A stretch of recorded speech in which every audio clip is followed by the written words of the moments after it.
시편 9편이고요. 시편 9편과 그 다음 10편 이렇게 이어지는데요.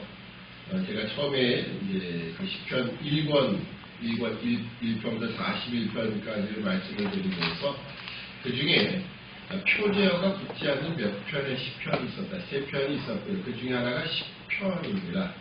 10편에는 표제어가 붙지 않았어요. 근데 이것을 학자들이 이야기하면서 이것이 9편과 연관되어 있다. 이렇게 이제 봅니다. 실질적으로 70인역에 보면 70인역은 9편과 10편을 하나의 시편으로 취급을 하고 있습니다. 근데 왜 이것이 물론 이제 히브리어 마소라 전통 본문에서도 그렇고 70인역도 그렇고 또는 라틴어 성경의 불게이트 번역에도 이것을 하나의 시편으로 보고 있는데 왜 나누었는지는 아무도 몰라요. 왜 이것을 나누었는지는 전혀 모릅니다. 단지 추측해보는 것은 9편에 있는 것은 과거, 이거 뒤에 이제 10편은 미래를 보여주고 있다. 과거의 구원을 감사 찬양하는 내용, 이제 9편을 좀 주제를 볼 수 있고요. 10편은 이제 미래에 대한 구원의 확신, 이런 차원에서 이것을 나누지 않았나 이렇게 보기도 합니다. 근데 왜 그랬는지는 아무도 알 수가 없습니다. 그런데 이 9편과 10편은 특징적으로 히브리 시에는 답관체라고 하는 게 있습니다. 답관체는 뭐냐면 알파벳 C입니다. 그러니까 우리말로 표현하면 첫 행은 가로 시작하는 거예요. 둘째 행은 나. 우리가 이제 보통 이름을 가지고 삼행시 짓는 것처럼 가나다라 바바사 이렇게 쭉 써놓고 가부터 시작한 일행, 나로 시작한 일행. 이게 첫 서두를 무슨 문자로 썼느냐 그 차이입니다. 근데 이 알파벳이 가장 대표적인 것이 시편 119편이고요. 그런데도 불구하고 이 9편과 10편은 답관체로 기록되어 있으면서 정확한 답관체는 아닙니다. 답관체라는 것은 이런 거예요.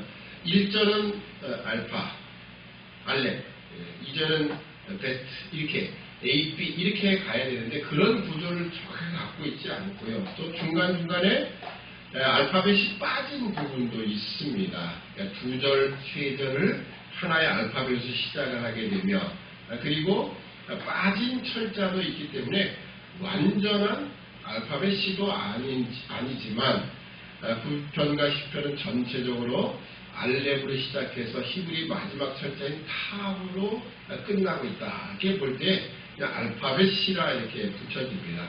그래서 아마 처음에는 이것이 하나의 시편으로 기록되어 있었다라고 이렇게 보는 게 맞습니다. 자, 근데 이제 우리가 그것은 이제 문학적인 형식이겠지만,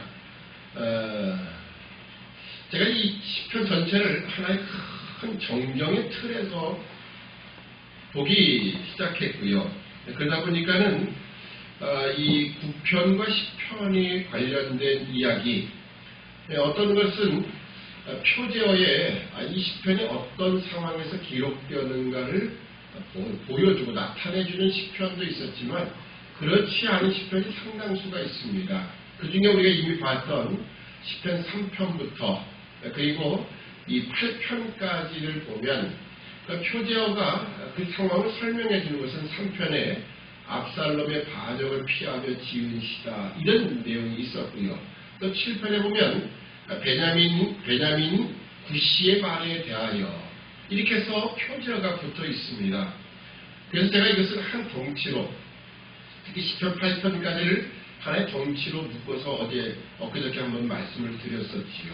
그래서 이것은 왕이신 예수 그리스도 빌립보서 2장 5절부터 11절까지 있는 그리스도의 비하 낮고 천한 인간의 몸을 입고 오셔서 여기 십자가의 모든 고난을 통하여 결국 십자가 죽음이라는 자리로 가셨지만 부활하심으로 하나님이 그를 지극히 높여 모든 이름에 뛰어난 이름을 주셨다. 그래서 이 주의 이름이 온 땅에 어찌 그리 아름다운지요라는 그 시편으로 사실 압살롬에게 반역을 당하고 고난을 당했던 그 다윗.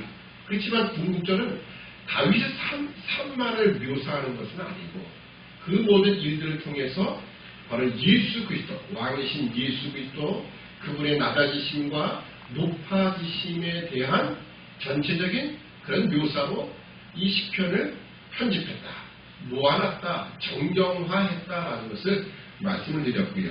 그런 측면에서 오늘 9편과 10편, 10편은 내일 보겠지만 9편을 함께 본다면 도대체 이것이 표제에는 기록되어 있지 않기 때문에 무슨 상황인지는 알 수는 없어요. 그런데 이런 추측을 우리가 앞과 연결해 보면 확인해 볼 수 있습니다. 우선 이 표제어에 뭐라고 되어 있냐면요, 다윗의 시이고 영장으로 뭇랍벤에 맞춘 노래다 이렇게 되어 있습니다. 뭇랍벤이라고 하는 노래, 그 뜻은 뭐냐면요, 아들의 죽음을 애도하며 이런 뜻을 갖고 있습니다. 아들의 죽음을 애도하며 그래서 부른 노래다. 이것이 뭇랍벤에 맞춘 노래다라는 뜻입니다. 자, 그럼 우리가 전체 수석서를 이것저것 이렇게 봅니다. 보면서 이게 도대체 뭇랍벤에 관한 이 용어가 그렇다면 그럼 이 시 전체가 보여주는 의미가 뭐냐라고 했을 때 그것을 보여주는 그런 주석들이 없더라고요. 왜냐하면 다 하나하나를 따로따로 떼서 성경을 해석했기 때문에 그래요. 근데 앞쪽과 연결해보면 이게 왜 어떤 상황에서 부른 시편인가, 왜 여기다 넣는가를 우리가 좀 이해할 수 있게 되었죠. 왜냐하면 3편에 압살롬의 반역이 있었지요. 그래서 계속해서 압살롬의 반역에 의한 고난받는 왕, 그 부분을 묘사했던 것이 3편부터 7편까지의 이야기입니다. 그리고 궁극적으로 왕의 승리를 다루는 그 10편, 8편이 등장했고요. 9편과 10편은 뭇랍벤, 아들의 죽음을 애도하며, 그 아들이 누구겠습니까? 실질적으로 말하면 다윗의 입장에 보면 압살롬인 거예요.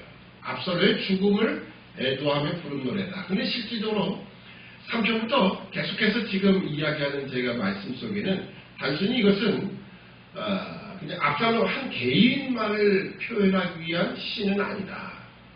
그러니까 역사의 이야기를 노래로 부르는 것이다, 그런 차원은 아니라고 했죠. 왜냐하면 이것은 왕이신 예수 그리스도, 그분을 나타내는 그런 시편들로 이것이 재구성되고 정정화됐다라는 거예요. 그런 측면에서 오늘 본문을 우리가 함께 보고자 합니다. 자, 우선 이 9장 1절, 9편 1절 이하를 보면, 내가 전심으로 여호와께 감사하오며 주의 모든 기사를 전하리라. 내가 주를 기뻐하고 즐거워하며 지극히 높으신 주의 이름을 찬송하리니 내 원수들이 물러갈 때에 주의 앞에서 넘어져 망함이니라. 아멘. 자, 앞에 우리가 8편에 이런 시편을 봤었죠. 여호와 우리 주여 주의 이름이 온 땅에 어찌 그리 아름다운지요. 8편 1절과 그리고 마지막 9절에 똑같은 내용이 기록되어 있었습니다. 앞 첫 장식과 마지막을 여호와 우리 주여 주의 이름이 온 땅에 어찌 그리 아름다운지요, 이렇게 마무리했던 시편. 그리고 그 다음에 등장하는 아들의 죽음을 애도하는 그런 차원에서 본다면 어떻게 이렇게 하나님을 찬양하는, 주의 이름을 찬송하는 것이 나올까라는 거지요. 우리가 압살롬의 반역과 압살롬의 죽음에 관한 얘기를 조금 더 우리가 살펴봐야 될 것입니다. 사무엘하에서 제가 15장 이하를 해석을 하면서도 그런 내용을 드렸고, 제가 시편하면서 다시 한번 말씀을 드렸습니다. 압살롬의 반역이 있었을 때 다윗의 행보를 보면 너무나 태연한, 너무나 느긋느긋한 그런 피난길이었다라고 말씀을 드렸지요. 도박은 지금 엄청난, 전체 이스라엘이 반역을 했다 그러면 이게 사실은 어디 갈 곳도 없는 처지 아니겠습니까? 왜냐하면 사울 왕 때 이미 다윗은 사울을 피해서 도망 다녀본 적이 있어요. 그런데 이스라엘 내에는 더 이상 갈 곳이 없어요. 그래서 선택했던 것이 블레셋 지역 아니었습니까?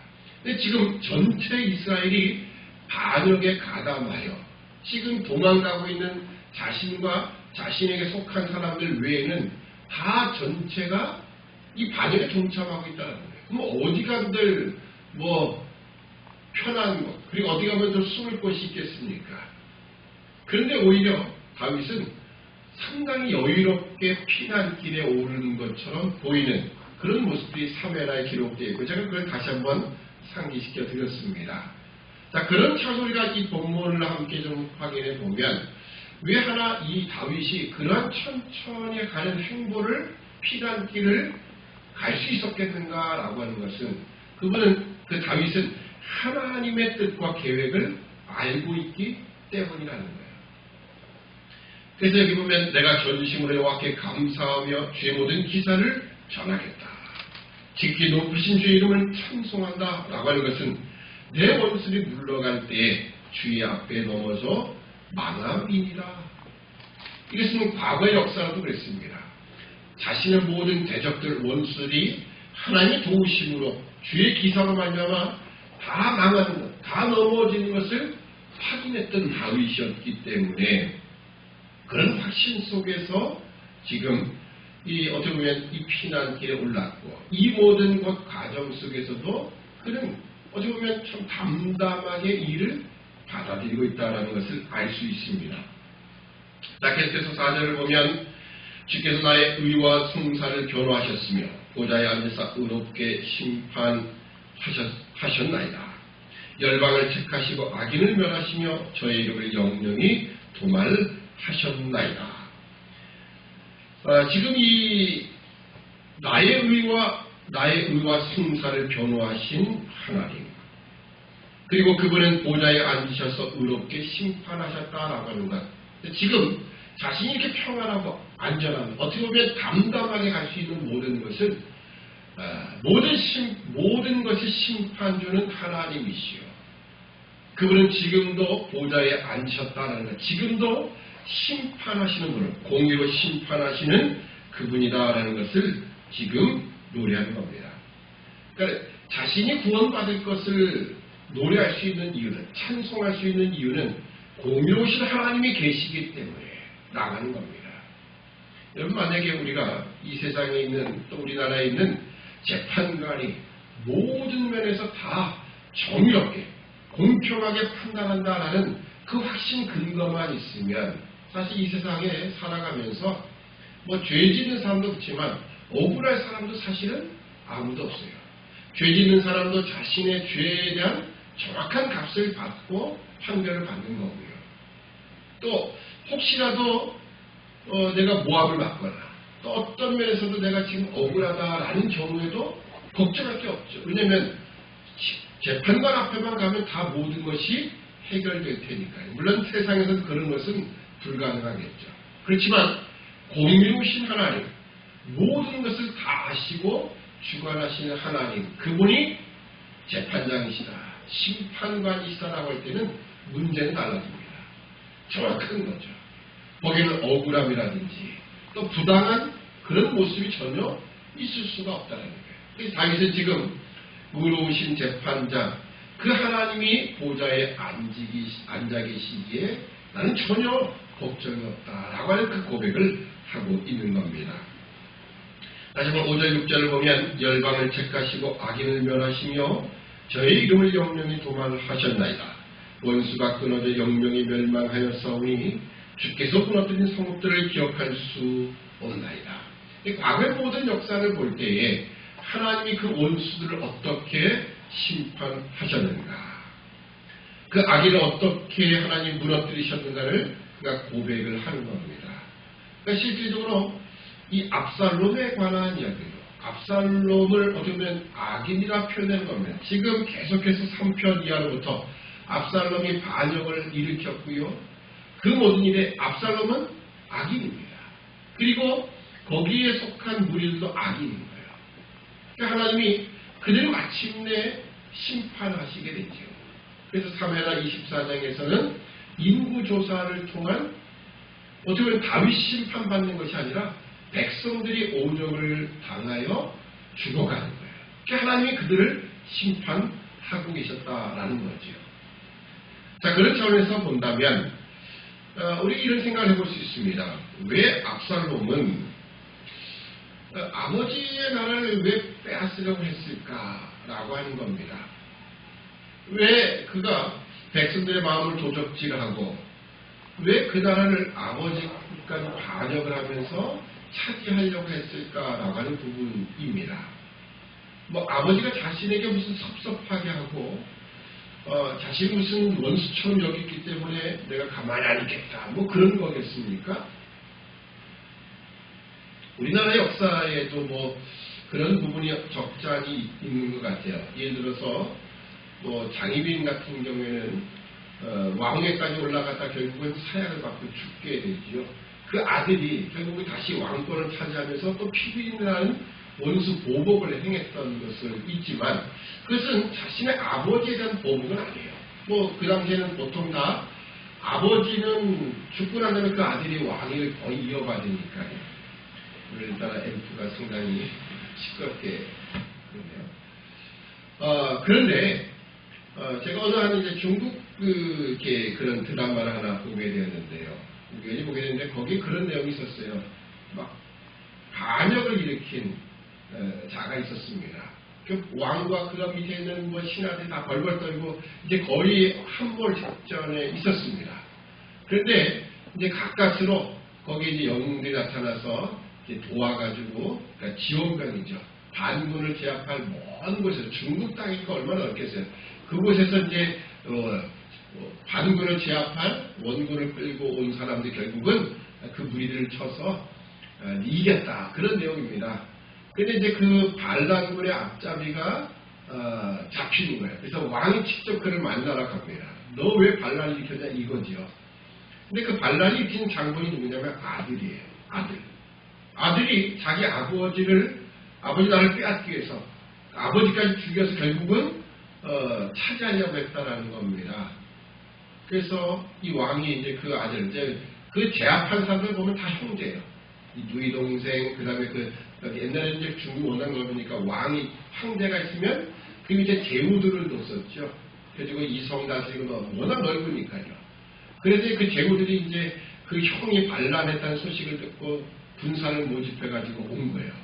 간신히 이제 그 반란을 제압을 하고 왕이 이제 질문하는 거. 너 왜 나를 죽이려고 했느냐? 너 왜 반란을 일으켰냐라고 했더니 이 반란을 일으켰던 아들이 이런 말을 하더라고요. 무슨 이제 그 왕의 처였던 누구를 이야기하는 거예요. 이제 공주였다가 처가 된 것 같아요. 그 공주의 죽음을 기억하느냐? 뭐 그런 얘기예요. 그래서 그 공주 자기 마누라였으니까요. 부인의 죽음을 왜 갑자기 떠올리라 했더니 그냥 왕이 그 부인을 죽인 거 무슨 연유가 있었겠지요. 뭐 과거에 장희빈처럼 뭐 너무 악독했다든지. 근데 이 아들이 그 여인의 아들인 거예요. 그러니까 그 아들이 이렇게 한 거예요. 그 공주를 죽였을 때 이런 일을 예상하지 못했느냐라고 하는 거예요. 그래서 자기 어머니를 죽인 사람은 아버지라도 원수가 된 것. 그래서 반란을 일으켰다는 그런 뜻입니다. 근데 다윗은 그런 경우가 아니잖아요. 그래서 그스왕 달메의 딸이 압살롬의 어머니인데 특별히 역사적인 기록을 보면 다윗이 무슨 자신의 부인에 대해서 뭐 폐위를 한다거나 죽였다거나 그런 일은 없어요. 실질적으로 딱 하나 밧세바 우리 아내 밧세바를 범함을 통하여 아내로 얻었던 것. 그것 때문에 아이도벨이 압살롬의 반역에 있었던 것은 있지만 그렇게 압살롬이 특별히 더 원수진 일은 없었던 것 같아요. 그럼에도 불구하고 왜 압살롬이 그랬는가는 참 의문입니다. 또 한 가지는 뭐냐면 압살롬이 그 나라를 빼앗고자 하는 것이 개인적인 욕심이었을까라고 하는 겁니다. 근데 여러분 어차피 그 나라가 만약에 서열상으로 본다면요. 첫째 암논은 죽고 둘째도 사실은 왕위를 이어받지 못할 대상이었던 것 같아요. 왜냐하면 어렸을 때 병약해서 죽었다든지. 왜냐하면 둘째 아들의 이름만 언급됐지 아무런 기록이 없어요. 그래서 일찍 죽었거나 아니면 왕위를 이어받을 만한 제목은 못 된다라고 하는 측면이 있습니다. 그렇다면 서열상을 보면 압살롬이 세 번째이기 때문에 왕위를 이어받는 거예요. 그렇다면 충분히 가만히 있어도 왕위가 올 텐데 왜 그런 반역을 일으켰겠는가라는 의문을 갖게 되는 거죠. 그래서 우리는 이런 결론을 얻을 수 있습니다. 왜 특히 여기 시편에서 계속 3편 이하로 압살롬을 지칭하며 마치 왕을 대적하는 악인으로 묘사를 하는가? 이것은 사탄의 지위, 사탄의 수하에서 하지 않는다는 절대 이런 일은 그러니까 인간의 역사라든지 개인적인 가족의 역사 안에 이런 일은 있을 수 없습니다. 압살롬이 특별히 자신의 아버지 나라를 대적해서 이렇게 할 이유가 없다는 거예요. 결국 이 모든 것은 하나님 나라를 대적하는 일이었다. 결국 사탄의 수하가 되어서 하나님 나라 구원운동에 손해를 주는 일들, 그것밖에 없어요.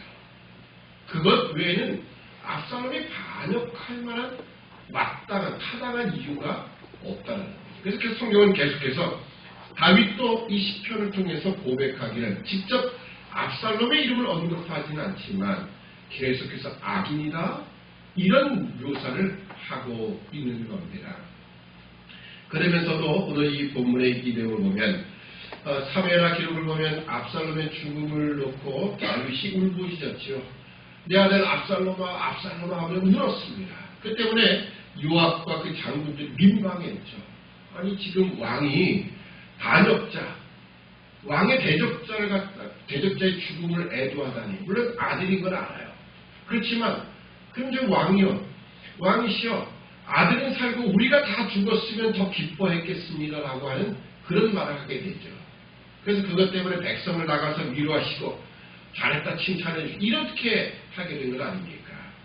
그러니까 압살롬의 죽음에 그렇게 애도를 했다라는 표현과 그 애도한 노래임에도 불구하고 이 밑에 내용을 우리가 시편 내용을 보면요. 악인은 반드시 멸망한다. 그런 이야기예요. 아들의 죽음을 애도한다 해놓고서는 하나님을 찬양하되 하나님의 나라는 영원할 것이며 하나님의 그 심판은 공의로울 것이고 악인은 반드시 멸망할 것이다. 이렇게 노래를 하고 있다는 거예요. 여러분 같으면 아무리 자식들이 잘못했어도 이런 노래를 부르겠습니까? 내 아들아 정말 내 아들아 내 아들아 그러면서 슬피 울었겠죠. 그리고 시를 애도의 시를 만들었을 텐데 오늘 이 시편 9편과 10편을 보면요.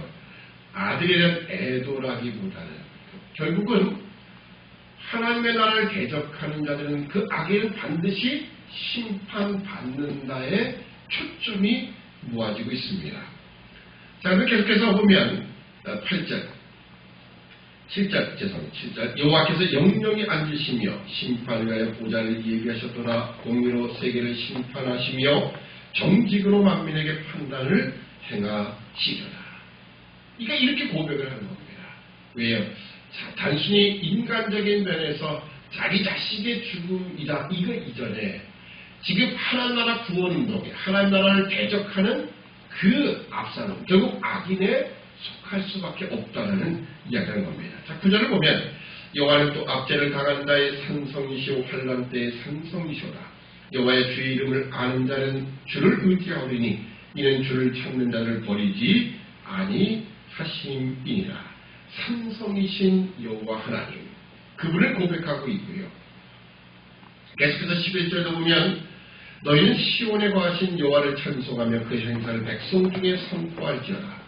피 흘림을 신문하신 이가 저희를 기억하시며 가난한 자의 부르짖음을 잊지 아니하시도다. 아멘.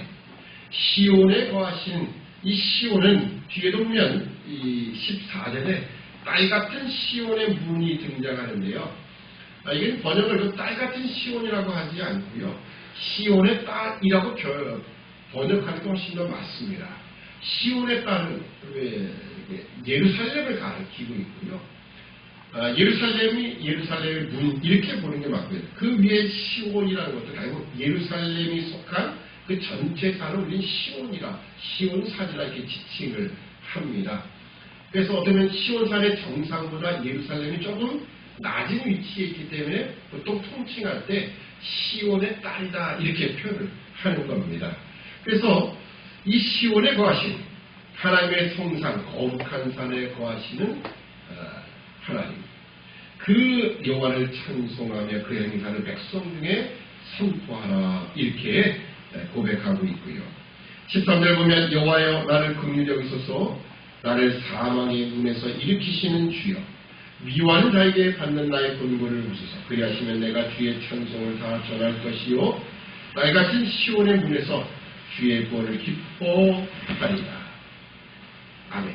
자, 여기 보면 이 시온이 계속 등장을 하고요. 시온의 문과 사망의 문을 대조적으로 기록을 하고 있습니다. 그러니까 사망의 문, 죽음의 문턱까지 갔던 이 다윗. 그러나 시온의 문에서 주의 구원을 기뻐한다라고 고백을 합니다. 자, 그래서 15절 이하에 보면 열방은 자기가 판 웅덩이에 빠지며 그 숨긴 그물에 자기 발이 걸렸도다. 결국은 이 열방과 악인은 동일한 단어입니다. 열방, 지금 악인, 하나님 나라에 대적하는 그 무리들, 그 압살롬은 결국 자기가 판 웅덩이에 그리고 그가 숨긴 그물에 빠지고 걸릴 것이다. 이렇게 고백을 합니다. 그러니까 처음에 앞쪽에서 말씀드렸던 것처럼 자기 아들 압살롬의 죽음을 애도하지만 여기 내용을 보면 정말 그 아들의 죽음을 슬퍼하고 어쩔 줄 몰라 그런 내용은 없어요. 어떻게 보면 주의 구원을 감사하며 기뻐하고 찬양하는 내용들도 같이 있습니다. 왜냐하면 이게 단순히 한 개인의 어떤 개인의 목숨을 연장받았다 구원받았다 그 차원을 넘어서 하나님 나라 구원운동과 관련이 있기 때문에 그렇습니다. 자, 계속해서 좀 보면 좀 넘어가야 될 것 같고요. 16절 가로 안에 보면 힙가요이라는 말이 있고요. 힙가요는 엄숙하게라는 말이고요. 세자라는 말은 이미 제가 해석했던 것처럼 좀 강조한다, 액센트를 넣는다 그런 뜻이 있고요. 자, 마지막 19절 보도록 합니다. 여호와여 일어나사 인생으로 승리를 얻지 못하게 하시며 열방으로 주의 목전에 심판을 받게 하소서. 여호와여 저희를 두렵게 하시며 열방으로 자기는 인생뿐인 줄 알게 하소서. 아멘. 자, 이 인생이라는 말이 등장을 하고요. 제가 이미 시편 8편에 사람이 무엇이간데 라고 하는 이 사람의 단어가 에노시다라는 말씀을 드렸습니다. 여기 인생이라고 번역된 단어도 에노시입니다. 19절에도 인생, 20절에도 인생인데 모두가 다 에노시라는 단어입니다. 창세기 4장 26절에 나타난 셋의 아들 에노스 똑같은 단어입니다. 성경은 에노스라고 이렇게 우리 개혁 성경은 발음을 그렇게 썼지만 원래 발음은 에노시라고 하는 게 맞고요. 이 에노시라고 하는 단어는 연약한 존재, 죽을 수밖에 없는 존재를 가리키는 겁니다. 그렇게 해석을 해서 보면 여호와여 일어나사 죽을 수밖에 없는 존재로 승리를 얻지 못하게 하시며 열방으로 주의 목전에 심판을 받게 하소서. 여호와여 저희를 두렵게 하시며 열방으로 자기는 죽을 수밖에 없는 존재뿐인 줄 알게 하소서. 사실 이렇게 쓰여진 겁니다. 여러분, 역사라는 것은요, 죽을 수밖에 없는 존재, 우리 인간들, 그 연약한 존재를 통해서 이루어진 게 역사가 아닙니다. 역사는 언제나 주권자이신 하나님에 의해서 만들어지고 그리고 이루어가지 가는 겁니다. 언제나 역사의 주관자시고 주인이신 하나님, 우리가 그분을 기억해야 해요. 지금 다윗은 자신의 아들의 죽음을 애도하면서도 그가 기억하는 것, 이것은 역사의 주관자이신 하나님의 손에 의해서 만들어진 것이다. 자기라든지 또는 압살롬, 자기 아들에 의해서 역사가 만들어진 것이 아니다. 인생에 의해서 인생으로 죽을 수밖에 없는 존재로부터 승리를 얻지 못하게 하시며 열방으로 주의 목전에 심판을 받게 하소서. 여호와여 저희로 두렵게 하시며 열방으로 자기는 죽을 수밖에 없는 존재인 줄 알게 하소서. 아멘. 같이 기도드리겠습니다. 사랑의 아버지 하나님, 은혜와 사랑을 참으로 감사합니다. 이 시간도 우리 모든 인생들은 역사의 주인공도 아니요 얼마나 연약한 존재인가, 죽을 수밖에 없는 존재인가를 기억하게 하시고 오늘 역사의 주관자이신 하나님, 악인을 심판하시되 하나님 나라 구원운동을 일으켜 가시는 그 하나님을 온전히 기억하며 감사하며 찬양하는 우리 모두가 되도록 도와주옵소서. 감사하며 예수님의 이름으로 기도드립니다. 아멘.